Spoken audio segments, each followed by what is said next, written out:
I've had a few people ask me for my Lemonade 2030 price target.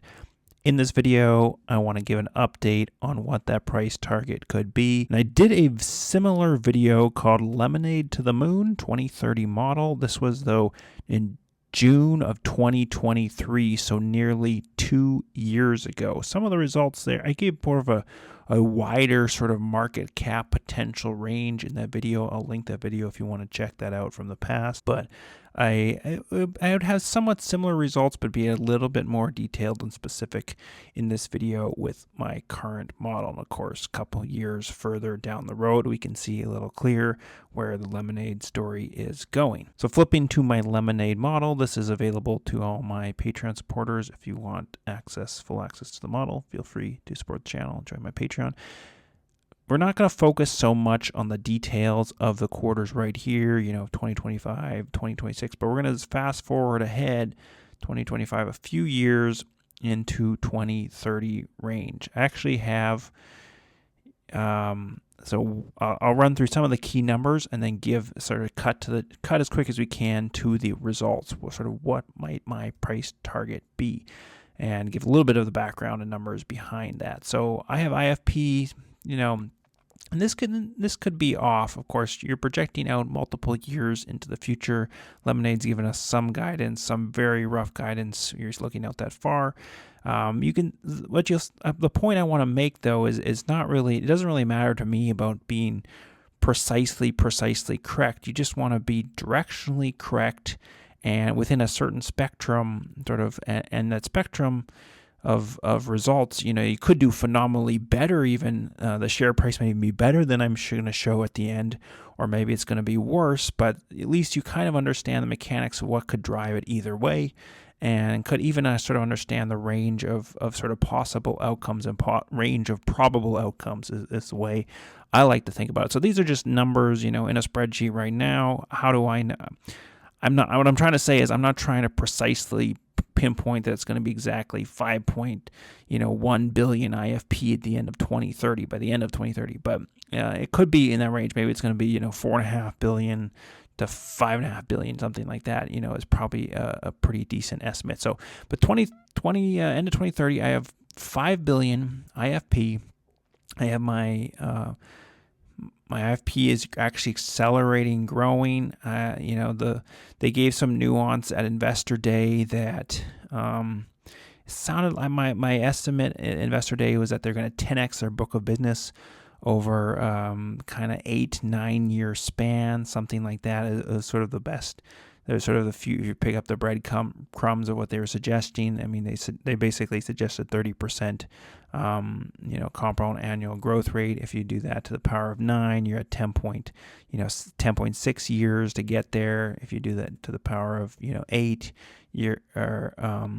you're not quite at the 10x. So it's somewhere between your 8 and 9 year span of time. So if you project that out from when Investor Day was around $1 billion of IFP by the end of 2024, and you say that's going to take 8 to 9 years sort of span. So if you think by the end of 2032, 2033, you're somewhere in that $10 billion range. And because IFP has been growing a little bit slower, was slower, and has been accelerating, then you need to grow a little bit faster in some of these later years. So at least that's what I have. Again, this could be off by $500 million easily, but I think it's a reasonable estimate. So 5 billion IFP. I have premium per customer of 756. I have total customers of about 6.7 million customers. And you can kind of see too, by the end of 2027, I have, 2.1 billion IFP. If you look back to Investor Day presentation, they said multi-year view, with today's sort of implied compound annual growth rate, 30%, that full year of, it might be 2 billion around there by the end of 2027. So I think we're on track. And then you fast forward 2029, 33 more years, you're at 5 billion range. Apologies if my mouse flickers. I don't know why on this monitor screen. It's only when I'm recording my screen it's doing that flickering. I haven't figured out a solution to that yet, so I do apologize for that. If anybody knows why that might be happening on this Samsung monitor that I'm recording with, you let me know in the comments. But apologies for that. I'll see if I can get that corrected here at some point. But okay, gross loss ratio, I have 67%. You might say, wow, 67%, that's too low. I would have it at 70% before my model, but I think it more likely could be sort of overall average below that. If you think about, before the LA fires, we had a gross loss ratio of 63%, really trending down. You have other companies like Root that have their auto insurance loss ratio in the 60% range. And of course, all their other Lemonade products are really exceptional loss ratios as well. I think you could get it down to that sort of, below 70% average could be a consistent, I believe a consistent average. This is an important metric for me in the way I model it is how much, at least how I've modeled it a few different ways. The way I'm modeling things right now is assuming a certain sort of growth trajectory. So I assume a certain IFP, by 2030, hey, we have 5 billion of IFP. By 2032, 2033, we're at that 10x range, we're in the 10 billion range. And so I'm assuming a certain IFP, a certain growth rate. And then based on sort of, these rough sort of long forecasts that they gave us from Investor Day. And then based on that, I'm assuming, hey, how much marketing are we going to spend to get to that growth rate? And based on how do I figure out that marketing spend? There's a couple of ways you can look at it as customer acquisition, how much dollars you're spending on growth spend, and then how much IFP you're acquiring. And this also, of course, part of overcoming this is you have to overcome customers or IFP that churns away, customers that leave the book of business. So that's all factored in here. But I have, and I have it IFP acquired and then IFP acquired excluding a cross sell, a certain amount of percentage, customers are cross sold. And I only factored that in because the cross sell, builds business. We have some hints over the last number of years for Lemonade. You can see that blah, blah, blah, down here, percentage of IFP acquired across up. So I have it at 34% and used to be lower. It was 18, 19, 20 some percent. So I factored that in so that you can then have a better comparison of these values over a span of time. But these values are tricky to sort of really know what this might be. Say, the bigger the number, the better they are converting growth spend dollars into actual premium dollars. But of course, as they spend more and more and more on marketing, your marketing will become less efficient. But then as your products become more successful and more complete, and they want to push them out further, especially a product like car, then that's a huge sort of IFP opportunity to grab and cross sell to customers and overall get customers. So that can really drive this up, and they can keep expanding that car into other markets, et cetera, et cetera. So as you're spending more in marketing, like in 2030, if you look at these 4 cells here, this is my growth spend. 2030, the sum of those 4, I'm spending like $627 million on marketing growth spend in that year. So you have massive growth spend, and then as you have more and more budget that you're really throwing at it. But I'm predicting, 1.75 ratio of outside of what you're already sort of getting for free from cross-selling. And this is actually, this is not an outrageous number. If you look back historically, over the last, we're in the 2-3 range, even when they're spending less on marketing spend. 1.5 to 2, or even above 2 it's been very common. So 1.75 I think is a reasonable assessment, and that then factors in to get to a certain IFP that I'm assuming, then that factors in how much you're spending on your growth spend, which of course factors into how profitable you are versus how much you're spending, right? And then I'm just going to look at, total expenses. So total expenses outside of, your total operating expenses, total sale, all your growth spend, sales, marketing, have about a 23% of your gross earned premiums. 23% of that, versus say we're at 50 some percent right now. So as the business scales and you have this operating leverage that gets squished down into, by the time you get 2030, you're at 23%. And, from an operating margin perspective, we're at about 6%, 6.5% operating margin. And you get down, adjusted EBITDA, you can look at that. You're at we're losing money still in that department, but in 2030, you have a $350 million positive adjusted EBITDA earnings. I have shares outstanding, so I have some dilution that continues. By the end of 2030, you're at about almost 79 million, almost 80 million shares that are outstanding. That's versus, we're at 71 million right now. And, this, you have earnings per share, on a quarterly basis of, about 90, cents a share, or $3 something per share for the year of 2030. If I have earnings per share on a trailing 12-month basis, you can see, on a trailing 12-month basis right there, about $3, just like we showed per share.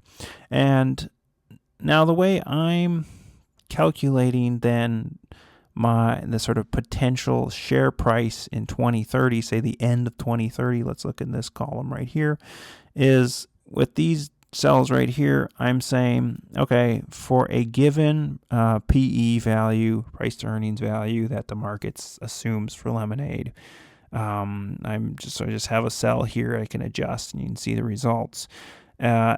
Say for the model that's discounted, I have I say, what's the present value based on a 2029 model, a 2032 model, a 2035 model, and then, the present value right now if you had a PE of 30. So say in 2030, you start here. If we had a PE of, say, only 30, I think that would be way too low for a company that's still growing 30-some% a year and has this operating leverage effect that's scaling up. Then I think 30 is going to be way too low of a PE. But if it was 30, then it's saying, hey, the stock price should maybe be $93 a share. I think that's way too low for 2030, because if you think about it, if you project out this a few more years, 2032, and you're at that, 2033, you're at that $9-10 billion peak, because they just keep growing and scaling, and they're pushing out all of their products, and they're cross-selling other products, and they're becoming not even just growing the top line 30-some%, but actually growing the earnings per share at a much, much faster rate. Like, see, here you can see, as I scale down here, trailing 12 months of EPS was $3 right here, but a year prior was $1.6. So it almost did 100% gain in earnings per share. And the previous year, was 60 cents. And now we're at 1.6. So, more than 100% gain. And then we're going from 3.1 to 5.1. Again, massive gain. 5.1 to 7.9, massive gain. I actually have this, charted out earnings per share, trailing 12 months, what this potentially could look like. You look into the 2030s, you can see this effect where you had, you have the $1.62 at the end of 2029, and 1, 2, 3. You fast forward 4 quarters, now you're at 310. Fast forward again, 511. You really scale up faster, and that's because I'm assuming in the model that they continue to grow the top line, 30-some%, but then all the your profitability is growing much faster because you're experiencing continued operating leverage. So just even though you're adding maybe 30-some% to the top line growth, your actual earnings are growing much faster than that. That's why I think, I would argue, if I was the market in 2030, what we're looking at here, then a PE of 30 is going to be way too low, if you're looking at just this line, it says given a PE of 30 in 2030, looking at the last trailing 12 months of earnings per share, that gets you your, $93 a share. But if you think about 2032 and you say maybe in 2032, 2032, we should have a PE of 30. This also then is applying to that. The way I've set it up, that's also applying to 2032 value, and say maybe we discount that back to 10%, back to whatever time slot we're looking at. In this case, we're looking at the end of 2030. So if I look from the end of 2032, which is it's saying it should be worth $236 a share, and you discount that back. Discount that back a couple years prior, it's saying, well, the fair value might be $195 a share. And so that, that would be kind of, if I had to take a stab at it, I would say at the low end by 2030, you're probably in that sort of $200 a share range. That would be my thought, because I would think, the 2032, they should easily command a 30x PE, discount that back 10%, 2030, 195. Now, if you look out further, it depends how, you set up, how bullish you make your model. And I say by 2035, whatever the share price should be, 2035, I actually have it, right now at, $700 a share. If you gave a PE of 30 in 2035, you have $700 a share, because it says, hey, you continue to execute, you continue to grow, et cetera, et cetera. And then it's saying, actually, by end of 2030, you should be worth, $400 and some dollars per share. So that's why even in the previous, 2 years ago when I did the 2030 video, it's so hard to predict or really nail these sort of things down. It really is so hard to sort of nail this down, because it depends on the time frame you're looking at and thinking about. But in my mind, you're starting at that $200 mark by 2030. Now, if you're realistically, you could say, hey, if you're looking at I like the 2032 mark, because that's roughly in line with, the guidance Lemonade management gave us that said, hey, we're kind of, the book of business will probably, 10x, or will 10x, and they're planning by this, kind of 8 or 9 year span, which takes us to that 2032, 2033 mark. That's why I like the 2032 present value discounted back from 2032. So, but you could argue, hey, 30 is going to be too low in 2032. They're only going to be a $10 billion company in this tiny, insurance world market, and one of the few players that's growing internationally all over the place that can crunch costs, this autonomous organization. And you can say, yeah, they should be a 40 PE. So now if you hone in on that, 40 PE, I'm just going to put highlight these in green or something here so we can see them. Then you're saying, 2030, you're probably more like mid 200s. Maybe you're worth $260 a share. And again, if you zoom out to the 2035, now you're saying a 2035 PE of 40 discounted back is, you're worth $500 some dollars by 2030. Maybe that's too high. Maybe that's too bullish. Maybe 40 is too high by 2035. You could argue that, but by 2032, still you're in that, again, I'm trying to understand. I'm not trying to say this is one specific exact number. I'm trying to give you, myself and you, understanding about the sort of potential probabilistic range of outcomes. And so in my mind, I'm like, I think somewhere between, 250 would be very reasonable. And that still has a 10% discount rate, from a 2032 PE of 40, right? For a company that's still 10 billion, still has massive growth ahead of it. So it could command that kind of a ratio. The more bearish you could look at that, they only get a PE of 20 by 2032. And then you're saying, you're worth maybe $130 a share, something in that range. At the most, I would probably say, if you had to pick like a bull bear sort of average range for the 2030 price target, I might say, you're maybe, I think the 20 is going to be too low, but call it $150 a share, is maybe your bearish case, more bearish case, your sort of middle case, maybe it's $200 a share, and maybe your more aggressive case is, if this was the 40, like we were just looking at, maybe that $250. So maybe $150 to $250 would be, in my mind, a sort of a probable range. Of course, if you take the middle of that, $200, and we're at, say, $30. Say you buy a share tomorrow or this week for $30 a share right now, and if you're looking out, we're right now, we're halfway through roughly 2025, 26, 27, 28, 29, 30. So you're about 5.5 years, right? So if you do the math on that, you're at about a 41% average sort of compound annual growth rate to that middle mark between now and then, right? So about 41%, right?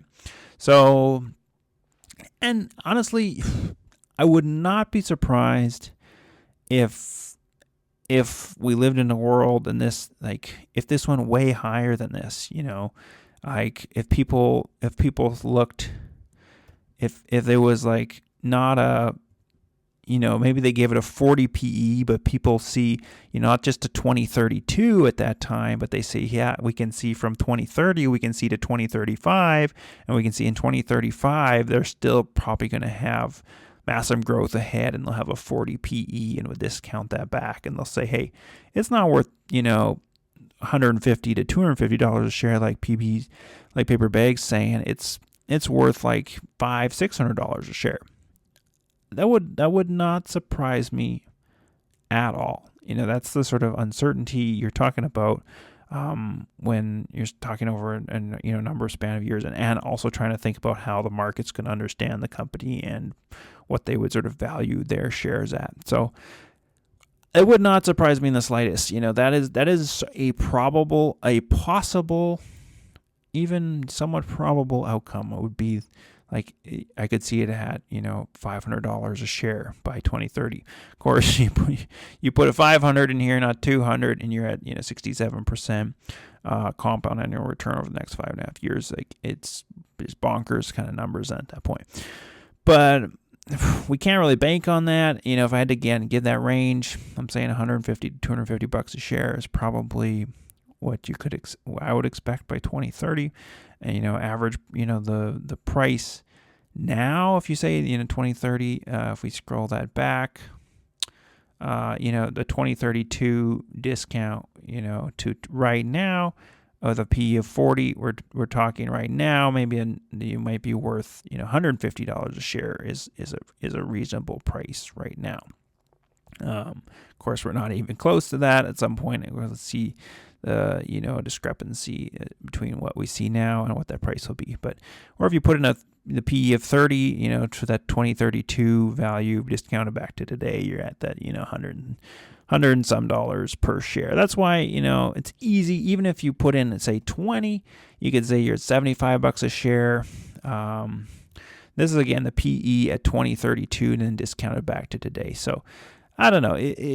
That's why I think it's really easy to make the case. Yeah, they're worth $80, $90 minimum per share right now, up to $120 a share right now. You could easily justify, but you can also justify if you look out further and you think their success is going to be wild, or you think 2032 the PE shouldn't be 30 but should be 50. Well, you could argue right now the present value should be more like $180, $190 a share. But of course, you're factoring in different risks and different discount risks of what that could look like. So let's put it back to the 30, scroll over here to our little green cells that we've been looking at.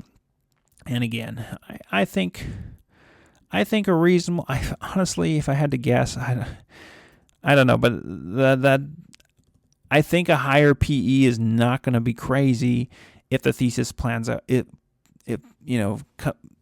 turns out like we think it is going to turn out, where they're really, their operating costs, they're seeing this incredible operating leverage, crushing, flattening costs. They have this autonomous organization. They can predict the customers, as accurately as they want. And you get down to, this range of, sort of this punch in, this 40 and you're at, $260. But they might say, 2032, they might say, even if they're looking out from 2030 to say 2032, they might say, no, we're going to have a PE of like 60. Then again, you could argue that just based on what you see in 2032 at a PE of 60, you should be at, $350, $400 per share. So again, I would, if I had to sort of draw a probabilistic model, I'm thinking that 150 at the low end, 200, 250, sort of an average by 2030. And then, but also I would skew that probabilistic model to skew more towards the high end. It also says, yeah, there's actually a decent probable chance they go 350, 400, even $500 a share, something really crazy like that. It sounds crazy now, but I don't, I think that's much more likely than, say, the downside risk. Which would be more if, the thesis doesn't pan out like we think. So let me know what you guys think down below in the comments. Remember, if you want to join the Patreon, I do appreciate that. We have like over 100 people now in the Patreon, which is awesome. I want to continue to make exclusive content there as I am able and dig as deep as we can to be as certain in our conviction of this Lemonade investment. So that's my sort of mission with this channel right now, is diving as deep as we can into Lemonade investment to understand it from every angle possible. And then if in my theory, my investment philosophy is if you can, I would rather know every possible thing about one stock than just a tiny little bit about 100 or 1,000 stocks or the market as a whole. Because if I have a complete edge in that one stock that I have deep conviction in and keep going deeper into, then that could be the massive portfolio changer for me, because it gives me the confidence to go deeper. Of course, nothing on my channel is personal investment advice. I encourage everyone who's listening to this, thinking about this, to think for yourselves, think from first principles, question things in my model, question things I say, other people say in the Lemonade community, where you really need to think critically, deeply, and question the thesis at all times to make sure it's on track. Otherwise, we could become, a community of just sort of yes men that just say yes to everything and aren't asking those critical questions. So that's really, really important to me, really important to this Lemonade community. And thank you so much for sticking around and listening to all this rant. So, all right, remember, it's in the bag.